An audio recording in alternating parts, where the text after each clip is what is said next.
जब कर्ण ने श्री कृष्ण से पूछा मेरा क्या दोष था, जरूर सुने श्री कृष्ण का आंखें खोल देने वाला जवाब। महाभारत में कर्ण ने श्री कृष्ण से पूछा मेरी माँ ने मुझे जन्मते ही त्याग दिया, क्या ये मेरा अपराध था कि मेरा जन्म एक अवैध बच्चे के रूप में हुआ। द्रोणाचार्य ने मुझे शिक्षा देने से मना कर दिया क्योंकि वो मुझे क्षत्रिय नहीं मानते थे, क्या ये मेरा कसूर था। परशुराम जी ने मुझे शिक्षा दी, साथ ही ये शाप भी दिया कि मैं अपनी विद्या भूल जाऊंगा। भूलवश एक गौ मेरे तीर के रास्ते में आकर मर गई और मुझे गौवध का शाप मिला। द्रौपदी के स्वयंवर में मुझे अपमानित किया गया क्योंकि मुझे किसी राजघराने का कुलीन व्यक्ति नहीं समझा गया।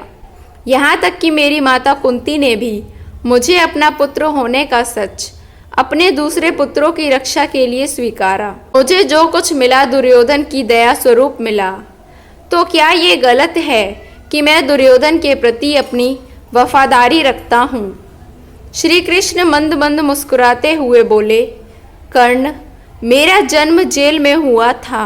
मेरे पैदा होने से पहले मेरी मृत्यु मेरा इंतजार कर रही थी। जिस रात मेरा जन्म हुआ उसी रात मुझे मेरे माता पिता से अलग होना पड़ा। तुम्हारा बचपन रथों की धमक, घोड़ों की हिनहिनाहट और तीर कमानों के साए में गुजरा।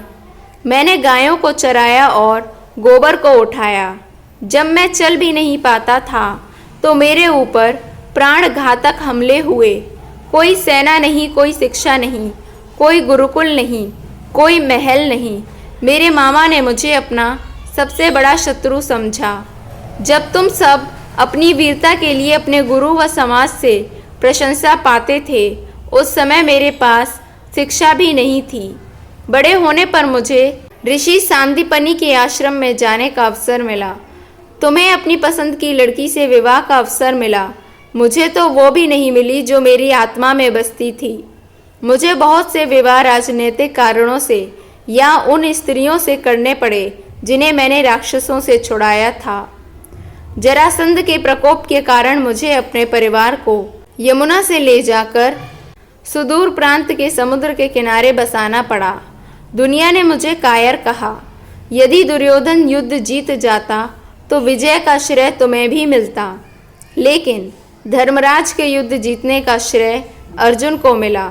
मुझे कौरवों ने अपनी हार का उत्तरदायी समझा। हे कर्ण, किसी का भी जीवन चुनौतियों से रहित नहीं है। सबके जीवन में सब कुछ ठीक नहीं होता। कुछ कमियां अगर दुर्योधन में थीं तो कुछ युधिष्ठिर में भी थीं। सत्य क्या है और उचित क्या है, ये हम अपनी आत्मा की आवाज़ से स्वयं निर्धारित करते हैं। इस बात से कोई फर्क नहीं पड़ता कितनी बार हमारे साथ अन्याय होता है। इस बात से कोई फर्क नहीं पड़ता कितनी बार हमारे अधिकारों का हनन होता है। फर्क सिर्फ इस बात से पड़ता है कि हम उन सब का सामना किस प्रकार करते हैं।